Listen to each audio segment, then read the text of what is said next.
today we're talking about the Onewheel.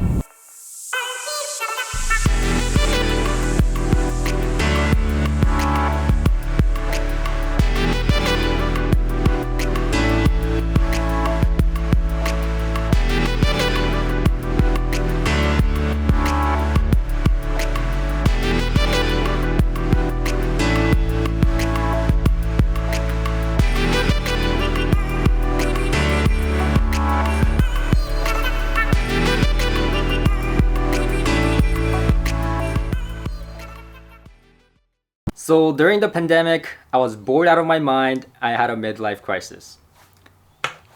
It's called the Onewheel. No, literally, it's called the Onewheel because it's a single wheel, and the company is called the Onewheel. Now there's two versions to this, and Tujin also bought one because it was hella fun. It is. This is the Pint.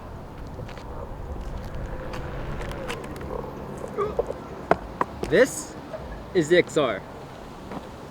Now I want to make it clear, this is not a full-on review of the Onewheel. I am not a e-skate, I guess this is kind of an e-skate? Electric skateboard reviewer or anything like that, but this has become really a part of my life, and so, you know, I want to give my feedback on it. And you know, we've owned both the Pint and the XR for a while now, and we really enjoy it. It's a lot of fun. But I'm going to break this video down to things I like about the Onewheels in the time we had with it, and the things that we did not like about it. And full disclosure, all the Onewheels are 100% bought with our own money. Onewheel did not sponsor this video, but we do have a sponsor for this video. Tujin, hit it. The Soundcore Liberty 3 Pro is a true wireless earbud with active noise cancellation. Their proprietary ACAA 2.0 technology is a dual driver coaxial design which allows for superior sound. This, combined with their own noise reduction algorithm called HearID, makes for one of the best true wireless earbud experiences at $170 USD. Now, Jay and I have been using these earbuds while we're on the go, even on our Onewheels, and they fit quite nice and the controls are quite intuitive. Soundcore wanted our honest audiophile perspectives on these earbuds, so Jay's going to give his impression on sound in 3 words or less. Thanks, Tujin. I find the sound to be fun, detailed, and engaging. So starting off with the things I like about it. Now, first and foremost, it is extremely fun. I really didn't think that I would have this fun, but honestly, so much fun. And second, I have to say, it's pretty easy to learn. I thought the learning curve would be much harder, but within a day, I was on the thing, riding it. In the parking lot, I practiced about 30 minutes. And yes, I had some falls. Yes, there was some frustration. I'm not going to lie. And I started off with the Pint, which is the smaller version. And we'll talk about that later on, but the Pint was a little bit harder to learn. So I wish I started off with the XR, to be honest with you, but I started off with this exact same Pint. Well, more bare version of this, because I kind of, what do you call this? Modified it heavily, picked it up. But yeah, the learning curve was not bad at all. And in fact, Tujin, when I first brought the Pint to him, he got on and he said, no, this is not happening. This is a death trap. This is a death trap. What are you doing, Jay? What are you doing to me? And then he tried it a few more times. I came by his house a second time with the Pint. I said, hey, try it one more time. Give it a try. And within about 2 or 3 tries, something like that, he was out there buying his own Pint, modifying it, all that good stuff, and he was fully on board. And he was riding the thing within a week's time after I saw him. This is just not me and Tujin. Of course, the learning curve is different for everyone. And in fact, my friend Yura, who's also Tujin's friend, he had actually a less of a learning curve than both of us. He just got on and just started riding it, quite frankly. And just like this guy, I mean, this stranger that we met on the street while filming. Okay, this is disgusting. This guy's a natural. There you go. He just said, what is that? Got on and started riding it. So, I mean, what can I say? It's pretty darn easy to learn. And again, the mileage may vary depending on who you are. The real reason, one of the real reason I got this is for work. Okay, I wouldn't spend this much money, and we'll talk about the price later on because that's the things I don't like about this. but I wouldn't spend this much money unless it really had allowed me to do my work. Now, when I ride this, both of my hands are free, and that was my first very, very important criteria when I was looking at any type of device that I was gonna ride, right? Motorcycles, nope, both hands tied. E-skate, I was looking at the e-skate. Well, nope, you have to have this app or remote of some sort on one hand. Only one hand availability. Same thing with e-scooters, fast, versatile, fun, but again, both of my hands are tied, and so I needed both of my hands free. And the reason being was that I needed to be able to film with both hands so that the shots I'm taking are stable, and that's what's important for me. And that's why I chose it. So I really like the fact that once you get comfortable on it, I know it's very scary, and Tujin was very scared to hold the camera when he was on the Onewheel, but you get used to it, and it's a very good work tool for any filmmakers or anyone that wants both hands free when riding the unit. Now this next one is not necessarily something that I saw as a criteria, but something that I really appreciated about the Onewheel. And that's that it can go on literally almost anything. Grass, snow, you name it. It's literally a big one go-kart wheel. So this can go on grass. It can go on, kind of bumpy, roads. You really can't do that with a lot of the e-skates. And when you go to that all-terrain mode of e-skates, then you tend to see prices jump to ridiculous amounts with a lot of the suspension designs and big wheels and stuff like that. The price, is up there, and oftentimes more expensive than the Onewheel. Onewheel is so versatile that you can literally go on anything, and that was a big plus for me while I started riding the Onewheel. And I'm not gonna lie, initially going on a different terrain like grass instead of a flat cement was a bit of a learning curve. I had to really trust my Onewheel and trust myself, my own ability to stay stable. But once you balance and you really get the feeling going, it's almost like riding a tide. It's almost like surfing. And a lot of people say about this device that it feels like somewhat of a hybrid between snowboarding and surfing. And that's exactly how it feels like. In fact, Yura surfs, I think, and he said that, I don't surf, so I don't know, but Yura, our friend, he surfs, and he said that, oh, this is much like surfing. And people that snowboard, like myself, feel like it's close to snowboarding. So it's really not of a big learning curve to go on different terrains if you already know how to snowboard or surf. And that's just how I see it. Taking off his jacket. How you feeling? You're mentally getting prepared for some all-terrain action. Alright, I'm going. Is he gonna survive? No.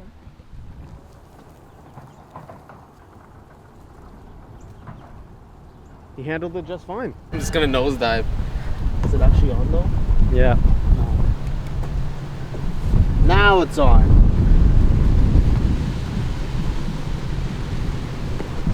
I'm really not looking forward to this.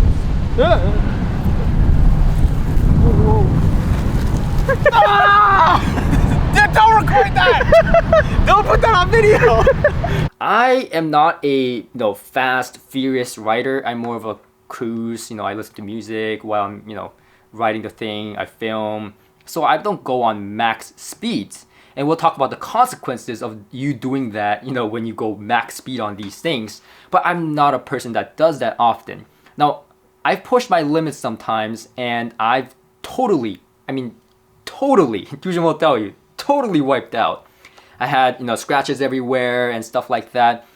And, the thing is just, yes, it has scuffs and stuff like that. That's normal. But the thing works flawlessly, and it is just incredible. And by the way, just to let you know, scratches is just bound to happen. It's gonna look banged up.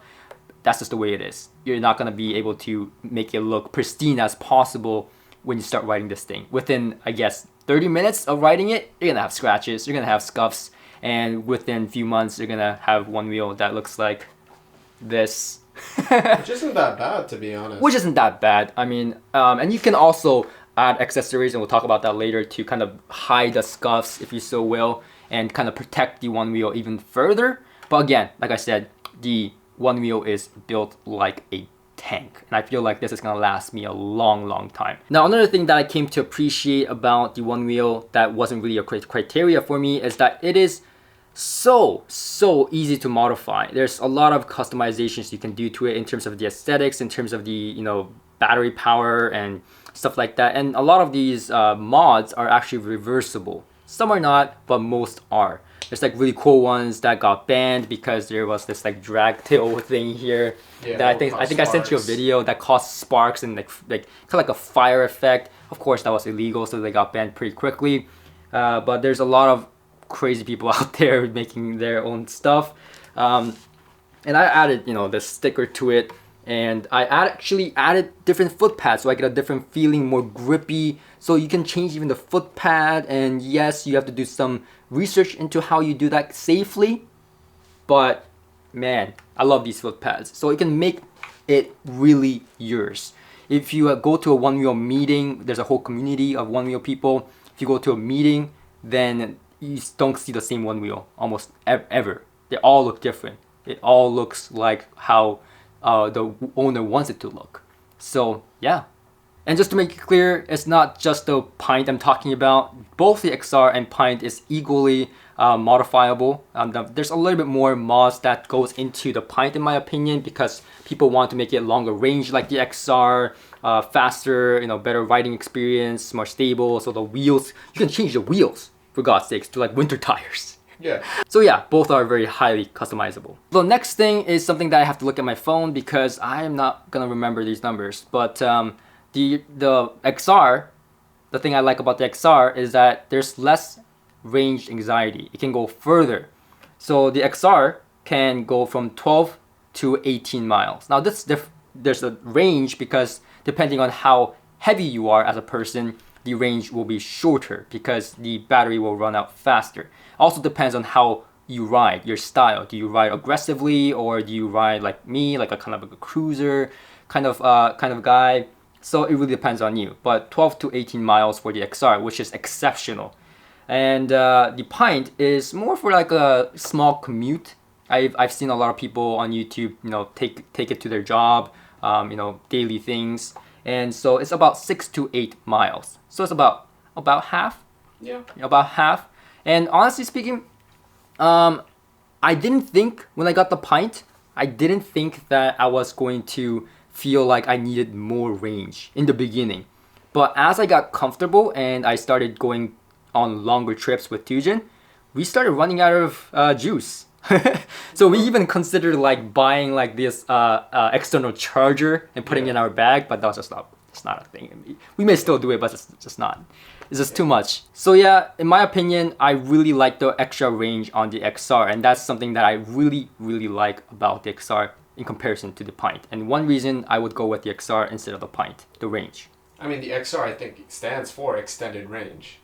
Yes, that's what it stands for, extended range. And actually the most obvious thing is that, well, the XR is pretty stable compared to the Pint.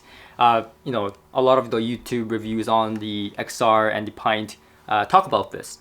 The XR is more stable, and it's true, it's much more stable because the wheel is more of a square rather than a, it's more square, it's not a square, but like, you know what I'm talking about. This is more circular.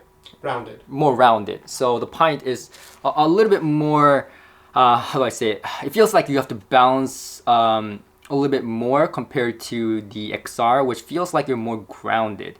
And aside from that, the Pint, you have a bit of a narrow stance compared to the XR because it's a bigger unit. You have a bit of a wider stance. So this really gives you like that leverage to balance yourself better. So this all comes together for a better stability experience. And that's why I think that I should have actually learned the Onewheel on the XR because it would have been easier. The last reason I love the XR is not necessarily a requirement for me because, like I said, you know, I'm not a fast rider. I would never really go the maximum speed, but I have to admit at times I have reached that maximum speed. And the XR is faster than the Pint. The XR is more powerful, so it has a speed of 19 miles per hour versus the Pint, which is 16 miles per hour, which is not a big difference. But when you're actually riding it, you feel the difference. I mean, here's an example. Okay, this is not a very good example, but I was riding the XR with my friend, and he was new to the Onewheel, but he was one of those guys who had really short learning curve. He learned it within like 20 minutes. And so we went out and we started riding it. I was warning him to not go too fast, but when I was passing him, he felt like racing me a little bit. So he started speeding up with his Pint. Now my XR didn't even reach maximum speed at this point. He tried to reach me and then he just nosedived. And we'll talk about what nosediving is and the risks that is associated with this e-skate device. Which leads me to the things I don't like about the Onewheels. Specifically the XR.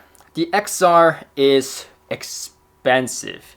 I mean, even considering in the e-skate world, it's on the higher end of things. But by no means is it the most expensive. I've seen e-skates and scooters that cost way more. And at the price point, I think there's really nothing that compares. Actually, it's a fact that there's nothing that compares because e-skates don't have one wheel. This is the only device that has this type of configuration with this type of experience. So that makes it special. But the price asking is, yes, a lot of money, and yes, I did have to save up quite a bit. Now talking about price, the Onewheel XR is $1,800. The Pint is how much? $950? $950. Yes. Yeah, $950. But that price adds up really quickly to a point where that price point is meaningless because the accessories are expensive. And no, I'm not talking about accessories that you want. I'm talking about accessories you need, which means the fender, the bumper, the rail guards, and these may seem all kind of a new term for you, and it was for me, and quite scary in the beginning, but I quickly realized these are not extras, kind of like a luxury thing that you add on. No, these are things that you kind of need. I mean, hell, the charging port is exposed. You need to buy a physical cover separately. That should be included. In fact, the bundles don't even include the charging port cover, which I find kind of ridiculous. Especially if you don't want to get any water in there. No, that's exact reason. Dirt, water, charging port. So, that's a big downside, and the thing I did not like about this Onewheel thing is it's self-learned. You have to learn it as you go. You don't have a charging port cover. You end up learning that the hard way, or you find it through reviews and you go like, oh, I thought that would be included. Yeah. Okay. Literally, when you get the Onewheel, you just get the Onewheel just the board in a box. And you take it out and you go like, oh, wow, that's really well built. But then extra stuff, the fender, the bumper, everything extra. So this next one is a big con for me, and it's something that I really had to think about a lot before buying the Onewheel. It is a big con. It's called the nosedive. And this term, nosedive and pushback, is a term that you really need to know what it is and how to prevent it and how to ride safely and be safe rather than fearless when you ride the Onewheel. Know your limitations, and I cannot emphasize this enough. You need to know your limitations when you ride the Onewheel. Nosedive and pushback. Remember that. Top speed, top speed. Okay, So when it comes to nosediving, essentially what it is that the motor gives up and then the front goes like this and then boom, you go bye-bye. This happens both on the Pint and the XR. Now, I do want to talk about the pushback because it is a different feel. The Pint is really harder to nosedive. It's more safety featured. So the pushback is more obvious. And what that pushback is, essentially when the board goes, if you're going too fast, the board will tell you by lifting the front a little bit. This is telling you to slow the hell down. If you go faster and ignore that pushback, then you nosedive. Now on the Pint, I've actually ignored it a few times and went faster and didn't nosedive. On the XR, without fail, you nosedive. If you ignore that pushback, you nosedive. Now this is the thing. On the XR, it's not so obvious. Sometimes I don't even notice it giving me any signs of pushback. So this next thing is a small thing that I don't like about the XR, and I want to make this clear out of the box, the XR is a bit hard to carve. And what carving is, by the way, is when you do this. You know, instead of going straight down, you kind of like, you know, kind of surf. Yeah, kind of carve, right? And we'll show you a video clip of that just in a minute of the differences, but it's a little bit harder to carve than the Pint. Now, like I said, you can change the wheels on it on the XR, but I also feel like then you'd also exchange it for stability in a way. So yeah, I don't like the fact that it's not easy to carve, but I like the stability. It's a give and take. So I can't say I totally don't like about it, but it's something worth mentioning. 1, go.